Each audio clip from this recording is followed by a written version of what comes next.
আমি ভেন্টিলেটর বানানোর প্রসেসের আগে আমি একটা আমার বাস্তব জীবনের একটা কাহিনী শেয়ার করতে চাই। সেটা হচ্ছে আ আমি বায়োমেডিকেল লাইনে আছি ২০১৩ সাল থেকে একটা প্রাইভেট কোম্পানিতে জব করি। তো আমি একজন বায়োমেডিকেল ইঞ্জিনিয়ার হিসেবে তো আমার মূলত কাজ হচ্ছে আইসিইউ ভেন্টিলেটর নিয়ে কাজ করা। যেটাকে লাইফ সাপোর্ট বলা হয় বাংলায়। তো অনেকে লাইফ সাপোর্ট হিসেবে চিনে। তো আ একদিন সকালবেলা আমি ঘুম থেকে উঠে দেখি আমার মোবাইলে ২ থেকে ৩ টা কল আসছিল। তো কোনো একটা কারণে আমি রাত্রেবেলা হয়তো ঘুমিয়েছিলাম এবং মোবাইলটা রিসিভ করতে পারি নাই। তো পরের দিন সকালবেলা উঠে আমি হসপিটালে যাই। হসপিটালে গিয়ে আমি যেটা দেখলাম, একজন নার্স একটা আম্বু ব্যাগ দিয়ে হাত দিয়ে প্রেস করে আম্বু ব্যাগটাকে ওই পেশেন্টটাকে সাপোর্ট দিচ্ছে।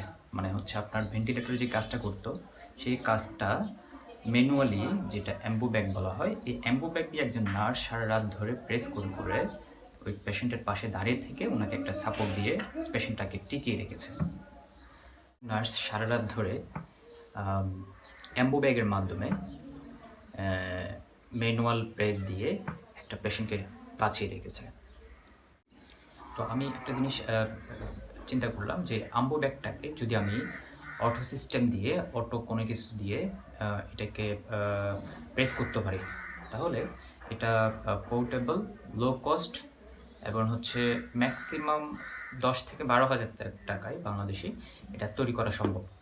তো আমি সেই ধারণা থেকে আমি কিছু আইডিয়া মাথা থেকে বের করলাম যে এটাকে কীভাবে অটো সিস্টেম করা যায়, এবং এখানে কিছু মেডিকেল রিকোয়ারমেন্ট থাকে, যেগুলো যে প্যারামিটারগুলো সেটিং করতে হয় সেগুলো অবশ্যই এটাকে মেনটেন করতে হবে, এরপর আপনি এটা ডিজাইন করতে পারবেন।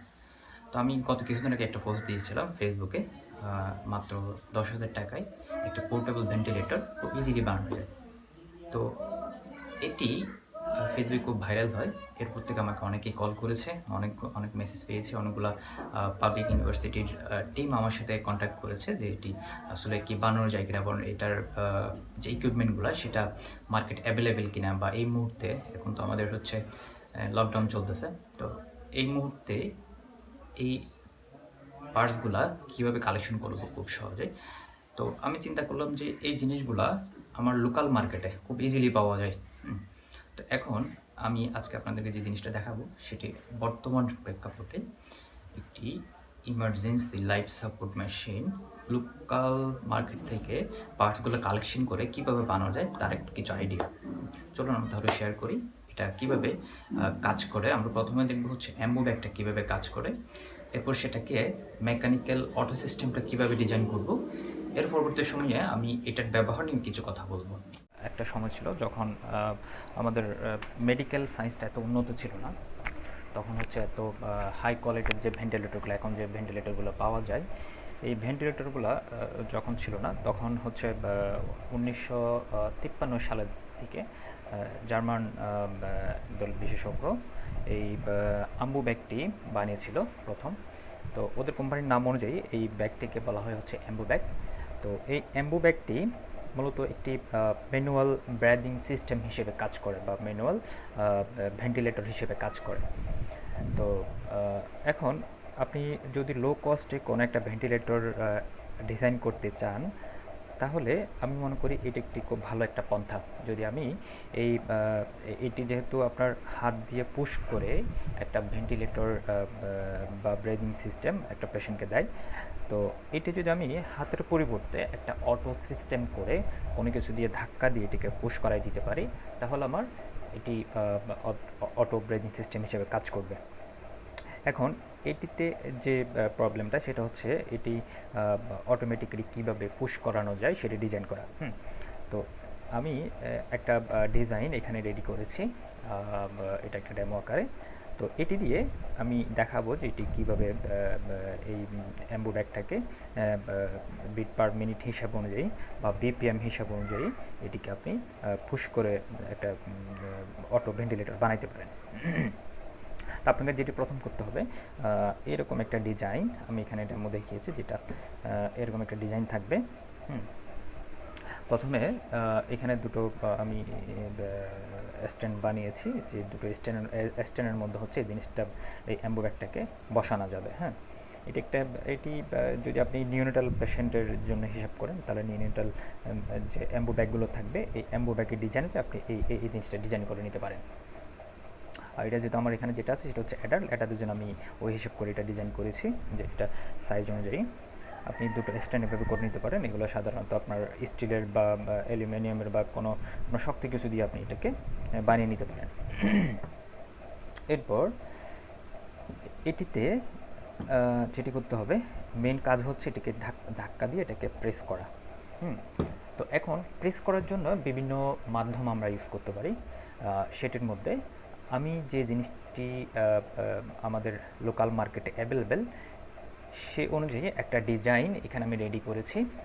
তো আমি দেখাবো এটিকে কীভাবে পুশ করানো যাবে।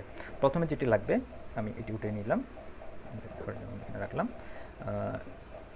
এখানে যে জিনিসটা ডিজাইন করতে হবে এটা একটি মেকানিক্যাল ডিজাইন।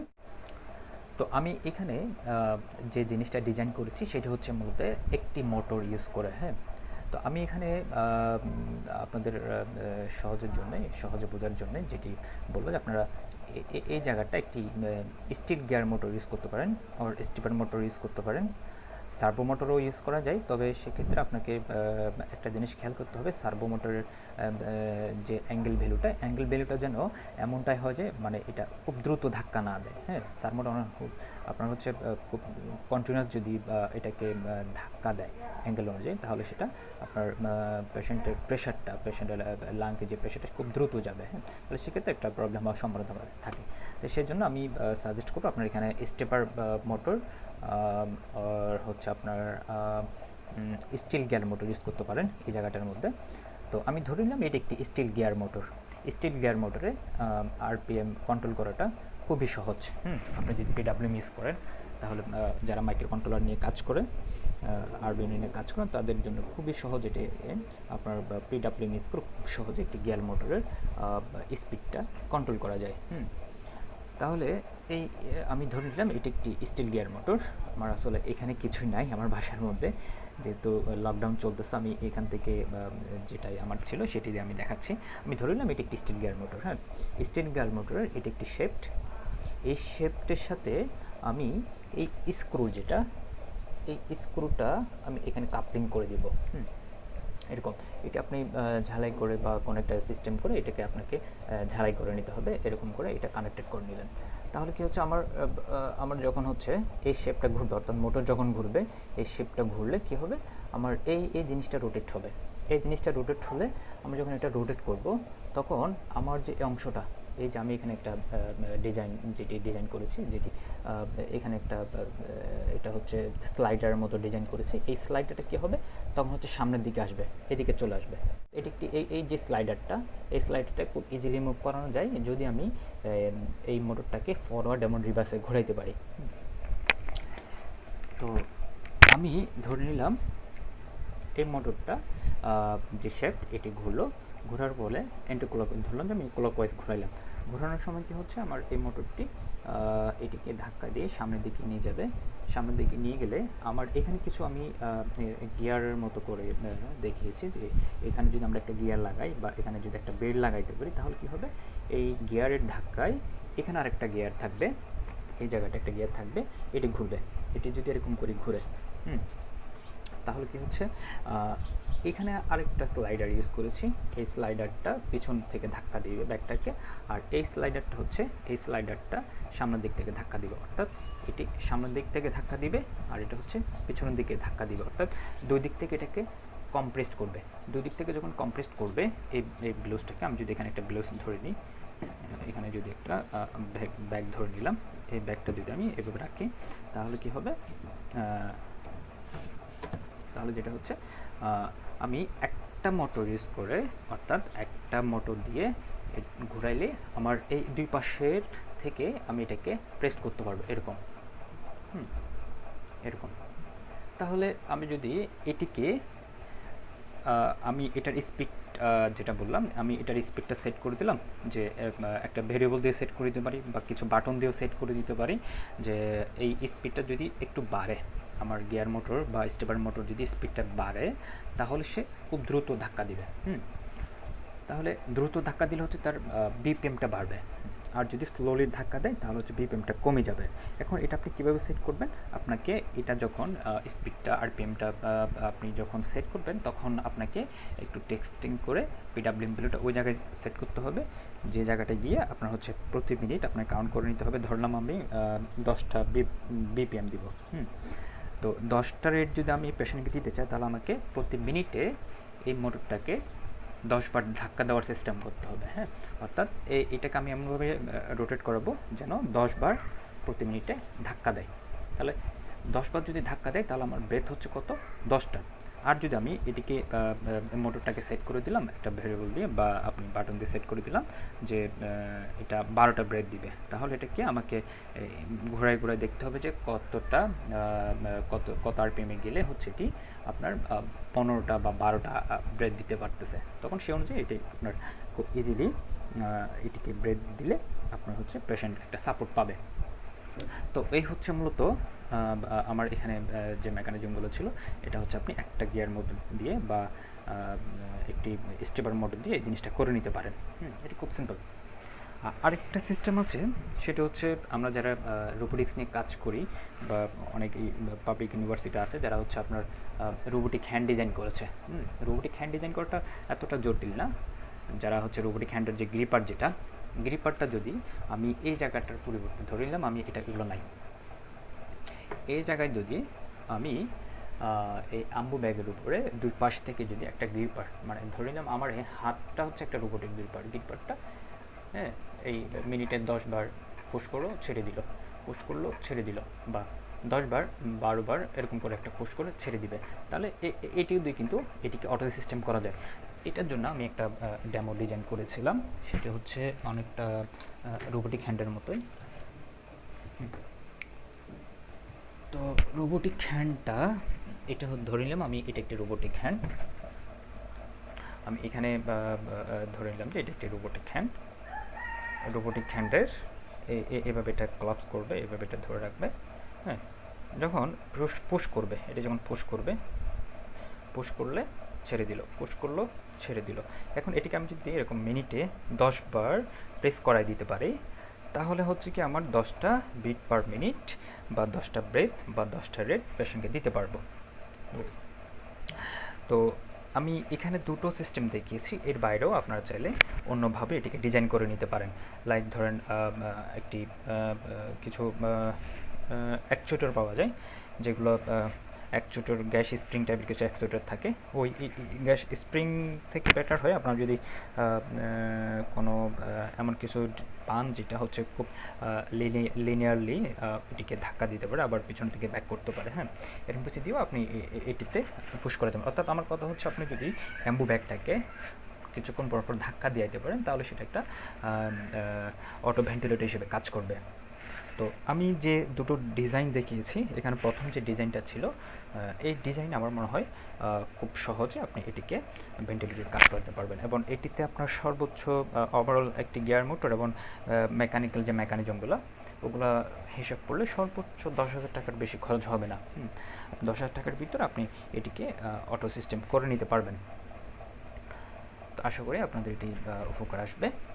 তাহলে এতক্ষণ আমরা দেখলাম একটি ম্যানুয়াল মেকানিক্যাল ভেন্টিলেটরকে আমরা কীভাবে খুব অল্প টাকার মধ্যে একটি পোর্টেবল, লো কস্ট এবং লো এনার্জির একটা ভেন্টিলেটর কীভাবে ডিজাইন করতে পারি।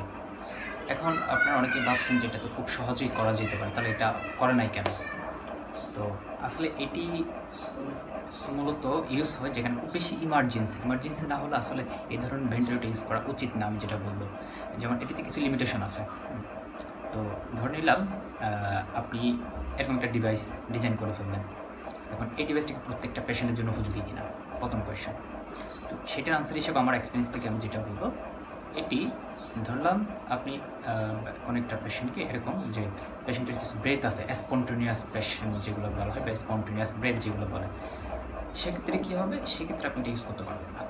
কারণ হচ্ছে কি, যখন আপনি অ্যাম্বু ব্যাগ থেকে প্রেশারটা পেশেন্টের লাঙ্গে দিচ্ছেন, তাহলে কী হচ্ছে, সেটা হচ্ছে এটিকে বলা হচ্ছে সিএমবি মোড বলে, যেটা হচ্ছে ভেন্টিলেটরের ভাষায় বলা হয় সিএমবি মোড। অর্থাৎ মেশিন থেকে শুধুমাত্র সাপোর্টটা পেশেন্টের লাঙ্গে যাবে, সেক্ষেত্রে পেশেন্টের কোনো স্পন্টেনিয়াস ব্রেথ যেটাকে বলা হয় কোনো ব্রেথ থাকবে না। যদি স্পন্টেনিয়াস কোনো ব্রেথ থাকে তাহলে কী হচ্ছে, আমার লাং থেকেও পেশেন্টের লাং থেকেও ব্রেথ আসতেছে এবং হচ্ছে আপনি এদিক থেকেও মেশিন থেকে একটা ব্রেথ দিচ্ছেন, তাহলে কি হচ্ছে দুই দিকে ফাইট করবে, তাহলে সেক্ষেত্রে এটা কার্যকরী না। এটা শুধুমাত্র সিএমবি মোডের যে পেশেন্টগুলো থাকবে সেগুলোর জন্য কার্যকরী। তো এখানে আরও কিছু জিনিস আপনাকে খেয়াল করতে হবে। এখন বর্তমান সময়ে যদি হিসাব করি, এখন হচ্ছে কোভিড-19 একটা প্রভাব খুব বেশি পরিলক্ষিত হচ্ছে, যেটার কারণে আমাদের ভেন্টিলেটর পাওয়া যাচ্ছে না। তো এটি দিকে আপনার মনে ধারণা আসতে পারে যেটা কি আমি কোভিড-19 যে পেশেন্টগুলো এদিকে দিতে পারবো কিনা। তো সেক্ষেত্রে আমি যেটা সাজেস্ট করবো, আপনার এটা ডিজাইন করার পর আগে প্রথমে আপনাদের টিমের অবশ্যই একজন ডক্টরের হেল্প নেবেন এবং ওনার সাথে জিনিসটা আগে ওনার সাথে বসে কনসাল্ট করে নেবেন যে এটাই কীভাবে রেটটা ফিক্সড করবো, কত টাইটের বলুন, কত হচ্ছে ফ্লোটা সেটিং করে নিব, সেটা আপনারা ফিক্সড করে নেবেন। ফিক্সড করে নেওয়ার পরে এখানে আরেকটা জিনিস খেয়াল করতে হবে, এটি একটা জিনিস মাথায় রাখবেন, সেটা হচ্ছে এটি আসলে সব পেশেন্টের ক্ষেত্রে কার্যকরী না। লাইক ধরেন কিছু পেশেন্ট আছে যে নিউমোনিয়ার যে পেশেন্টগুলো বা কোভিড-19 যে পেশেন্টগুলো, এই পেশেন্টগুলোতে হয় কি লাংয়ের এটা ভলিউমটা এটা অনেকটা ছোটো থাকে। আমি যতটুকু জানি যে কোভিড-19 যে পেশেন্টগুলো এদের যে লাং যেটা থাকে, লাংয়ে হচ্ছে পানি জমে যায় বা এটা হচ্ছে ছোটো হয়ে যায়। ধরলাম আপনি একজন অ্যাডাল্ট পেশেন্ট যে টাইটেল ভলিউম থাকার কথা 400-500 যে একটা লাংয়ের যে ভলিউম থাকার কথা, সেটি নিউমোনিয়া পেশেন্ট বা এরকম যে পেশেন্টগুলো থাকে যেগুলোর ক্ষেত্রে লাংয়ের সাইজটা আসলে অ্যাকচুয়াল ধরা যায় না। তো সেক্ষেত্রে যদি আপনি এটা ইউজ করেন তাহলে সেটা কতটুকু কার্যকর হবে সেটি ডাক্তারে ভালো বলতে পারবে। তো আমি যেটা মনে করবো যে এই ডিজাইনটা শুধুমাত্র আপনি যদি ইমার্জেন্সি কেসেস যে ওভারঅল যে কেসগুলো থাকে সেগুলোর জন্য, যে রেগুলার কেসের জন্য, যেমন আপনার একটা পেশেন্টের লাং মোটামুটি ভালোই, কিন্তু আপনি নিতে পারতেছেন, খুব ক্রিটিক্যাল মুহূর্তে আছে, তখন আপনি জাস্ট এটিকে একটা সাপোর্ট হিসেবে ইউজ করেন। ইমার্জেন্সি মুহূর্তে সেটি অনলি মাত্র মেশিনের যে সাপোর্টটা সেটাই সে দিতে পারবে। স্পন্টেনিয়াস ব্রেথ থাকলে এটি দেওয়া যাবে না। এবং যদি আপনার লাংয়ের যদি ধরন চেঞ্জ হয়ে যায়, লাইক আপনার লাংকে পানি জমে গেল বা হচ্ছে পেশেন্টের ওই লাংটার সাইজটা ভলিউমটা কমে গেল বা আপনি করতে পারতেন, তখন সেক্ষেত্রে আপনি এটা ইউজ করা আমি বলবো যে উচিত হবে না। সো আপনারা যখন এটা ডিজাইন করবেন, যেহেতু এটা একটা ভেন্টিলেটর তো সেক্ষেত্রে আমি সাজেস্ট করবো আপনারা এটি ব্যবহার করার সময় অবশ্যই একজন বিশেষজ্ঞ ডাক্তারের পরামর্শ নেবেন এবং এটি খুব সাবধানে ইউজ করবেন। আশা করি আপনাদের এই ভিডিওটি হেল্প হবে। আর যদি আপনার কোনো হেল্প লাগে, আমি আমার এক্সপিরিয়েন্স থেকে যতটুকু পারি আপনাদেরকে শেয়ার করবো। আমার ফেসবুক লিঙ্ক আপনাদেরকে দেওয়া থাকবে, আপনার যারা আমাকে যে কোনো সময় আমাকে মেসেজ করতে পারেন। আই হোপ আমি আপনাকে একটা হেল্প করতে পারবো।